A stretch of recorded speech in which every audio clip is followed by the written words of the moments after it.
Well, hello there, and first, apologies that this episode is pretty late. I was actually out of town living my 13-year-old self's dreams, seeing the Backstreet Boys in Vegas. But now I'm back, and I'm finally going to talk about this latest episode of Riverdale, episode 6, titled Faster Pussycats Kill. I really have no idea why you'd be watching this recap this many days after the episode, but if you are, I'm going to give you a high five right now. So let's dive into all the new clues that we got in this episode. Let's go. So the overlying theme of this episode, as evident by Jughead's narration, is fear. Fear of the unknown, fear that those closest to you are monsters, yada yada yada.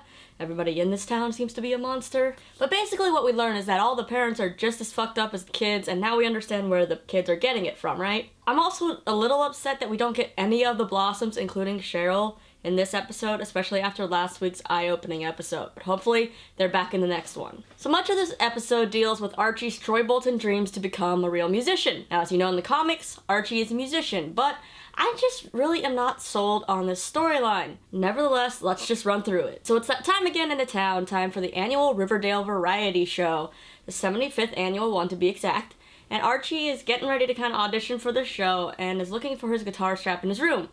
There he finds a werewolf mask, which kind of freaks him out. Later in his audition, which Kevin is running because he's the host of the show, we see Archie choke. Now, once he gets on stage, Reggie and the football guys just start heckling him, and then Archie all of a sudden sees them in these werewolf masks, and he buckles and runs off stage. So why these werewolves?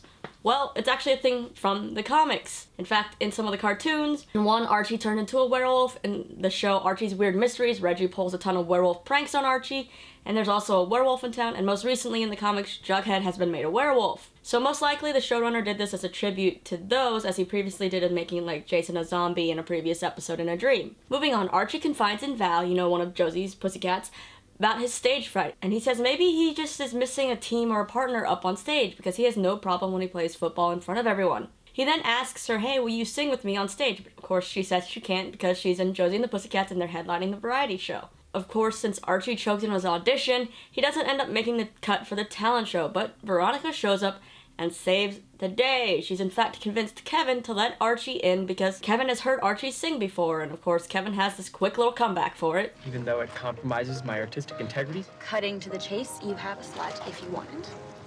Veronica, thank you, but you saw what happened. We all did. Later in Josie and the Pussycat rehearsals, Josie and Val have a fight, and Val tells Josie she doesn't want to deal with her diva crap anymore, and she basically quits and walks out.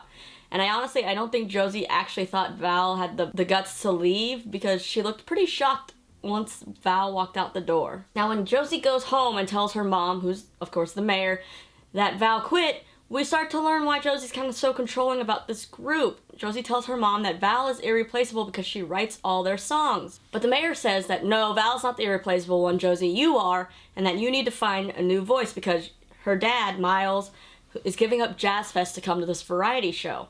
And we kind of see something happen in Josie. She's like, oh crap, my dad's coming. So we know something's up with Dad. But Josie's mom tells her that she needs to find someone skinny and beautiful, but not as beautiful as her to replace Val, and also that it should be a woman of color. Then she tells Josie to not disappoint. Man, these parents are controlling. Archie is later seen practicing with Val when Veronica walks in kind of shocked. That's when Veronica says she didn't get the memo about Val joining Archie and that she was basically out. Then Archie pulls a dick move saying, oh, I thought you wouldn't care because you were just doing it as a favor. But Veronica was actually taking this seriously and really wanted to sing. And then Veronica goes off on Archie, and rightfully so. You are unbelievable, Archie. You literally have zero loyalty. You ginger Judas. Okay, Ronnie, what's wrong? What's wrong, Archie? Besides the fact that you have no integrity whatsoever? Like, really, Archie? Why are you so dumb? The girls must just like you because you're pretty. Veronica also tells Archie about the romance that's going on between their parents, which I'll talk more on later. And Archie asks her, out of pity kind of, if she wants her part back. And she says what anyone would say. She doesn't want him doing her any favors. So what is Veronica's solution to this whole problem? She goes and joins Josie and the Pussycats because she has a lot of aggression and she needs an outlet. Oh, and then this leads to the standard slow motion walk down of the high school hallway.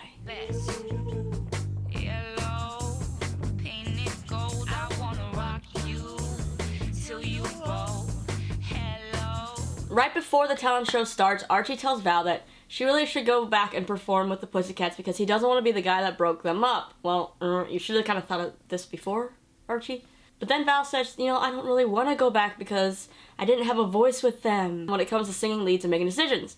That's when Archie tells her that Josie's dad is in fact in town, and now Val understands kind of why Josie has been acting the way she has. So Val goes to talk to Josie before the show starts and asks why she didn't tell her that her dad was in town. So what we've learned from this dinner that we'll talk about later is that Josie's dad takes music very seriously and doesn't really seem to think that pop music is real music. He's a very serious jazz guy. He also mentions at dinner that Val is the real deal and gave the band much needed integrity. So basically, Josie's trying so hard to please her dad because he's never satisfied, and him saying that about Val, all the time kind of gives Josie this need to be controlling and never let Val shine at all. They end up making up, and Val rejoins the Pussycats, and there's this, really annoying moment of product placement with the makeup, and then Josie says that Val can sing co-lead every now and then, but only on the bridges.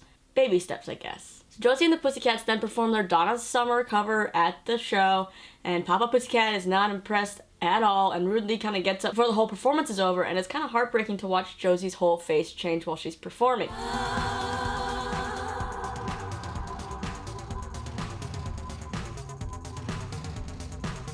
She's a trooper and a professional though, and she manages to get through the entire song, and of course the crowd loves it. Now it's on to Archie. Before taking the stage, Veronica and Archie make up, and she offers to go out on stage with him just to kind of keep him company up there so he's not alone, and she tells him, just focus on someone who makes you feel safe. Archie chooses to go out alone and sing his song by himself, and when Reggie again starts heckling him from the crowd and he sees those werewolves again, he looks at his dad, closes his eyes, and just starts playing. It's smart. Keep your eyes closed through most of the performance. Am I drowned out in a crowd? Are you listening? Everyone's actually pretty impressed by Archie's song, and even Josie's kind of impressed. And then, later on, Archie and Val kiss.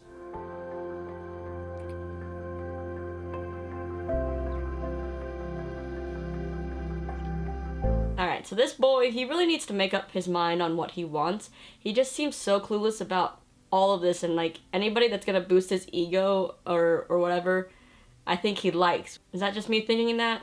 Okay, let's move on to something a little more exciting in the subplot, because like I said, I'm not really into this whole music plotline. Also, another tangent about that, they gotta learn how to mime their instruments better. As someone who used to play in band and stuff, that drumming is so off, it drives me nuts. Okay, back to the real stuff. What is Hermione Lodge up to? Well, we know that her husband bought the old drive-in and is developing something, but we're not quite sure exactly what or why, and that she's agreed at some point to go on a date with Fred Andrews. Well, Hermione is looking over Fred's books because she now has that job at Fred's construction place, and it seems like Fred's company is in pretty bad shape. He only has payroll, in fact, for 3 more weeks. Now, when Hermione tells this to Fred, he says it's just because he doesn't have the heart to fire anyone, because the last time he did that, it went really bad, and this has to be referring to Jughead's dad, right? Well, Fred says that maybe if he can land the old drive-in construction deal, he can get out of the red and restore his business. So he tells Hermione he's been thinking this, and he really wants that job, and so he's asked the mayor to dinner since she's the only one who is kind of handling the business with this anonymous buyer. So he's gonna go to dinner with her and try to kind of convince her to give him the contract, and he asks Hermione to go with him to the dinner, which of course makes things awkward because he has no idea that she is the buyer of the land. Hermione agrees, and then they end up getting a little bit of flirty. At that moment, Veronica walks up because she is being a nice daughter and bringing her mom a congratulations flower for her desk on her new job. But before she can even get to the trailer, she sees Hermione and Fred making out through the trailer window. Now, I gotta say, I feel really bad for Fred because he genuinely seems like a nice guy and has no idea that these people are playing him. Fred later tells Archie about his involvement with Hermione, and Archie says, you know what, it's all good, Mom's okay, I'm okay, whatever. Meanwhile, Veronica has a totally different attitude about this whole thing. When she confronts her mom, she asks what's going on and if Hermione is planning on leaving Hiram when he gets out of jail because she saw her and Fred making out. Hermione tries to comfort Veronica, saying, oh, no, this is the first time this has ever happened, we've never kissed before, but Veronica demands to know what's happening since, of course, Fred and Hermione are still technically both married. And then Hermione answers, you know what, I'm not so sure what's going on. Now let's get to another super awkward dinner. Now, it's not as awkward as that Veronica Blossom dinner, but it's definitely in the running. Fred and Archie are joined by the mayor and her husband Miles, Josie, and Hermione. But it's interesting because where is Veronica? Hermione probably just doesn't want Veronica to blab that to the others that she knows who this buyer is. As I mentioned before, things get real awkward when talk of Josie and the Pussycats come up and that Veronica has joined and Archie's to kind of blame for Val leaving. And everything kind of surfaces and we see how Miles is with Josie and the mayor and basically everyone has real parental issues in this town because their parents are all jerks. Except for Fred. For now. Please don't ruin Fred for us too, Riverdale. Now Fred is giving his presentation for the bid and of course Miles insults him and then the mayor stands up for Fred saying that his bid was refreshing and she wishes that she could award him the contract. Now we all know this is kind of just to spite her husband who's sitting there and says he didn't approve. Unfortunately, the mayor cannot give the contract to Fred because the buyer is already in the process of another bid, so it would take 2 shareholders' signatures to stop that current bid and give it to Fred. After this dinner's over, Josie and Veronica are bonding over their daddy issues when Josie says, you know what, maybe there's a whole nother side to this story with your mom that's worth hearing. Go talk to your mom. So once again, Veronica is trying to be in a place of forgiving her mom and trying to get information. She goes home and says, you know, she's there in hopes to talk to Hermione to apologize to her. But of course, Hermione comes in and just messes this shit up again. Hermione comes in with a motion to give the contract for the drive-in work to Fred. She says that she needs Veronica to sign it because when Hiram was arrested, they ended up making Veronica a legal officer of Lodge Industries, which means she would be the second signature after Hermione needed to approve this bid because we all know Hiram wouldn't approve. He's already started the bid with someone else. Veronica then snaps back saying, you want me to help give this to your boyfriend. And then Veronica says she'll only agree to sign it if Hermione stops seeing Fred. And of course Hermione says she can't do that. So what's she to do? Hermione goes and forwards Veronica's signature and now Fred gets the contract. After the talent show, Veronica once again runs into Fred and Hermione at the school. And Fred says, you know, hey, I got the contract. And then, you know, that tips off Veronica that something shady's been going on with her mom. And she just turns to her mom and says, Looks like you won. Excuse me. Little does Hermione know that Veronica could just go blow this whole thing up if she wanted to. Now, let's get to the juicy stuff. At long last, we get to meet Polly, the infamous Polly. Now, the episode opens with a little flashback of young Betty in bed scared and Polly in her room. Betty asks Polly to stay with her, but she says that Mom won't let her, so she plugs in Betty's nightlight.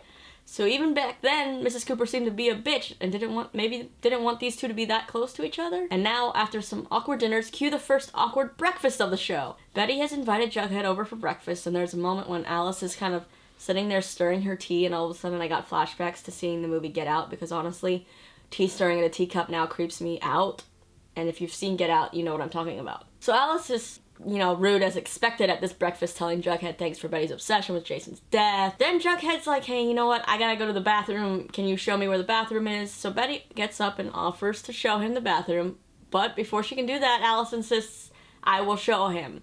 Which it turns out is what Betty wanted all along. And while poor Jughead had to suffer through this whole breakfast, it was part of a plan so that they could distract Alice and snoop through her stuff. Betty goes into Alice's purse and takes a picture of her checkbook registry. And it looks like she's been writing a lot of checks to a place called Sisters of Quiet Mercy. They Google it and see that it is indeed a home for troubled youth and it must be where Polly is. So Jughead and Betty skip school and no one obviously seems to care, and they go to visit the Sisters of Quiet Mercy. The head nun is of course very creepy and says that only Betty can see Polly and takes her out to the garden where Polly is for silent reflection time. Polly is there and is very excited to see Betty, and that's when we kind of see that Polly is indeed pregnant. So all of you who figured that out, give yourselves a nice little pat on the back. Polly then asks Betty, hey, what have our parents been telling you about why I'm here? Was it because I'm on drugs or alcohol or what? And Betty says, hey, no, they told me that you were sick and you tried to hurt yourself. And in turn, Polly tells Betty that the parents told her that Betty didn't want to see her. Polly also says that the parents were thrilled when Jason dumped her because, of course, the Blossoms and the Cooper have that deep-rooted hatred of each other. Polly continues to spill all this tea, saying that the Blossoms forced Jason to break up with her, but when she told him about the baby, he was really excited and happy. So they were planning to run away together, and they had planned to meet on the other side of the river on July 4th. Polly had her bags packed, but when she woke up to go downstairs, sneaking out to start her new life, the Cooper parents had in fact found out about this plan somehow, and were in the kitchen waiting for her with the head nun from the Sisters of Quiet Mercy and 2 men who grabbed Polly and threw her in the back of a van and took her away. Polly then asks Betty if she's even talked to Jason, and it kind of becomes evident that Polly has no real idea that Jason is gone and that her parents have been lying to Betty this whole time because, remember, Betty's dad said that they had told Polly about Jason's death and that Polly had another breakdown. Seems to be another lie. Well, Polly seems convinced that she can fix everything if Betty just helps her escape because she has a plan and she tells her about the plan that she and Jason had and where they were supposed to meet and everything. And that's when Betty kind of sort of tells Polly that something bad has happened to Jason, basically by not responding to Polly. Polly kind of figures it out. And then the nun comes to tell Betty that she has to come with her. Next we see Betty in an office trying to text Jughead, but of course, conveniently, there's no service. Then in walks Alice to get Betty, and as they're all leaving with Jughead in tow, they run into Polly in the hallway, which is interesting because don't you think that the head nun would have put Polly back in her room once Alice got there? Polly then yells at Alice for not telling her about Jason's death. She starts freaking out, and the workers start to grab her and take her away. And as they do this, Betty goes and she runs and she hugs Polly and whispers in her ear that she's gonna get her out of there. Back at home, Betty is confronting her mom and dad about everything. She says that Polly needs to know the truth, and then she tells her dad, hey, you know what? I think you actually had a motive to kill Jason based on the whole history of the Blossoms and the Coopers and the fact that Polly is pregnant with Jason's baby. Betty then says, you know what, Dad? You weren't at the drive-in. Did you break into the Keller's house and steal the files? And then she just straight up asks him if he killed Jason. Then cue Alice's response to this whole thing.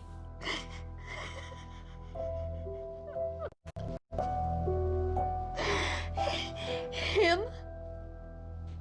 Oh, that maniacal laugh. I just want to punch her. So Alice laughs because she basically says there's no way that Hal could have done something like that. He doesn't have the stomach for it. And that she wishes that he had killed Jason or that even she had. She then says Betty is starting to sound crazy, just like Polly, to which Betty snaps back saying Polly isn't crazy. Then, Hal says that Polly is delusional and no one knows who to believe at this point. I don't know who to believe. They all seem crazy. Later on, Jughead knocks on Betty's window. Betty tells him that her parents are crazy. Then Jughead points out the obvious, kind of saying all the parents are crazy. And then Betty starts to question maybe Polly is crazy too, because she did notice the way Polly was talking, kind of looking at her. And I even, if you watched it, you could kind of see something in Polly's eyes. There was a little bit of delusional thinking in there. Once you pass the old maple syrup sign, then you'll know you're almost there. See, I remember. I'm packed. We're packed. We'll go to the farm just like we planned. Betty then says, what if I'm crazy too? And Jughead sweetly comforts her. And, he says, we're not all our parents and our families. And then the moment some of you Bughead shippers have been waiting for happens.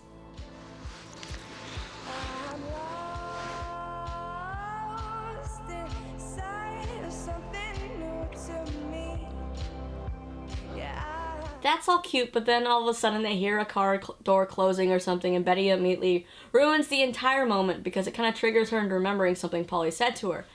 And Betty reveals that, you know what, we need to go find that car that Polly was talking about where she was supposed to meet Jason so that they could drive off together. So the two of them skip the variety show and end up finding the car, which is covered with a tarp and a bunch of leaves. And once again, these sleuths have forgotten to wear their gloves, because if you're going to touch possible evidence, you need to wear gloves. They end up opening the trunk and they find some clothes and stuff and Jason's Letterman jacket and then a thing of drugs, which Jughead starts to pick up. And then finally Betty must have heard me because she says, hey, you gotta put that down right now. This is possible evidence. We can't touch it. Where was that thinking when you were touching Grundy's gun and all her crap in her car? Jughead then says that this whole car is a crime scene and he starts taking pictures of it. And they need to get all this evidence to Sheriff Keller. As they're taking pics, the camera goes wide and we kind of see what feels like someone watching them. Back at the school, as Archie's performing, Betty and Jughead race back and meet up with Sheriff Keller in the hallway. They show him the pictures and they tell him about Jason and Polly's plan to run off together. So then they all kind of run out of the school, but not before Betty hears Archie singing his pretty song over the loudspeaker. When Sheriff Keller and his partner arrive to where Jason's car is, they see it up in flames, and that kind of confirms that someone definitely was watching Betty and Jughead. Meanwhile, these two have gone back to the Sisters of Quiet Mercy to get Polly when they see that the window is busted out in Polly's room and there's blood on the glass. Now it seems like Polly broke out, but how exactly, we don't know. I don't think the room is on the first floor, so if she jumped out the window, she definitely would hurt herself. Or maybe she made a rope out of her bed sheets or something. Either way, Polly is on the loose, pregnant, and hurt. So how far can she really get. Now, where do we go from here? Well, the preview for episode 7 seems very much like a Jughead-centric episode, and we get to learn more about Jughead's dad. So let's roll the promo. Dad, don't you want to see our family back together? You kind of fell off the wagon. Let's rewind, start it over. I'm not giving up on him, March. Hey, he's my son. He's my son. I'm gonna get my act together. I'm gonna need you to come down to the station with me. I want a lawyer. So from the promo, we know that Jughead's dad is not only one of the Southside Serpents, he's also kind of an alcoholic, which could have stemmed from losing his job with Archie's dad. We hear Jughead say at one point, "Don't you want your family back?" So it makes us wonder, where is Jellybean, Jughead's sister? There's also a moment where we see Jughead's dad confronting Fred, and we also see him tell Jughead that he's gonna get his act together. Then at the end of the preview is where the real juicy stuff comes in. Sheriff Keller says to Jughead that he has to go down to the station with him, and then we see him in an interrogation room showing Jughead a file when Jughead says, "I need a lawyer." There doesn't seem to be an indication as to whether this has to do with Jason's murder or one of the other millions of problems going on in Riverdale, so I guess we will just have to wait. So now let's talk about all these theories and such. Do you think Polly is really telling the whole truth about her and Jason's plans? Do you think she is a little off and delusional? I feel like if the Coopers hated the Blossoms so much, they would have hated the fact that Polly is pregnant with a Blossom baby, and that they would have maybe made Polly get rid of that baby, but they didn't. So why is that? Also, who torched Jason's car? It's kind of like in the middle of nowhere. Could it have been maybe a Southside Serpent, possibly Jughead's dad? Why did that person wait so long to torch the car in the first place? You'd think if they torched the car, they'd have to know about Jason's murder, so why wouldn't they get rid of all this evidence right then? I'm still also curious how Al and Alice Cooper found out about Polly and Jason's plan in the first place. And I want to know, have any of the theories that you've had since the beginning of the show about who killed Jason changed at all? Any of this new evidence come in and give you some new ideas? I'd love to hear them. Also, why all of a sudden has everyone just forgotten about Mrs. Grundy or Jennifer or whatever we want to call her? She got off way too easy, and I need her to come back to town and get what's coming to her. Alright, let's get to talking down in the comments or on my social media. Links are below. I love hearing everyone's theories because you all are honestly so creative. I've heard tons of theories. People saying maybe Grundy's ex did it and mistook Jason for Archie, if that whole story about her ex was true. Maybe it's some of the parents, or maybe even zombies. Who knows? Y'all get creative, let me know, and then be sure to subscribe and come back next week so we can talk about all things Riverdale. Hopefully it's going to be on time this time. Then you can click over here and check out my Fall Search recap, as well as my exclusive interview with the hilarious Zoe Deutsch for Before I Fall. Until next time, I'm Lisa. See you soon.